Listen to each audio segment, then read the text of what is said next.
Story so far.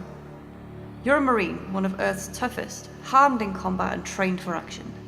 3 years ago, you assaulted a superior officer for ordering his soldiers to fire upon civilians. He and his body cast were shipped to Pearl Harbor, while you were transferred to Mars, home of the Union Aerospace Corporation. The UAC is a multi-planetary conglomerate, with radioactive waste facilities on Mars and its 2 moons, Phobos and Deimos. With no action for 50 million miles, your day consisted of sucking dust and watching restricted flicks in the rec room. For the last 4 years, the military, UAC's biggest supplier, has used the remote facilities on Phobos and Deimos to construct various secret projects, including research on interdimensional space travel.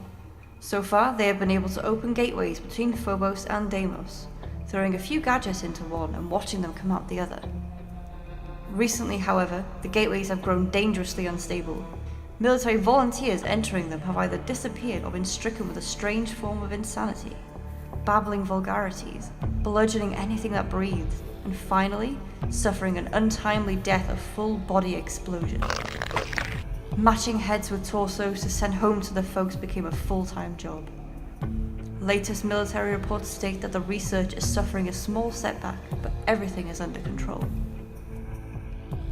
A few hours ago, Mars received a garbled message from Phobos. We require immediate military support. Something fragging evil is coming out of the gateways. Computer systems have gone berserk. The rest was incoherent. Soon afterwards, Deimos simply vanished from the sky. Since then, attempts to establish contact with either moon have been unsuccessful. You and your buddies, the only combat troop for 50 million miles, were sent up pronto to Phobos. You were ordered to secure the perimeter of the base while the rest of the team went inside. For several hours, your radio picked up the sounds of combat. Guns firing, men yelling orders, screams, bones cracking, and finally, silence. Seems your buddies are dead. It's up to you. Things aren't looking too good.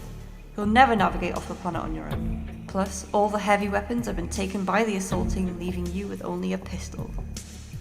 If only you could get your hands around a plasma rifle, or even a shotgun, you could take a few down on your way out. Whatever killed your buddies deserves a couple of pellets in the forehead.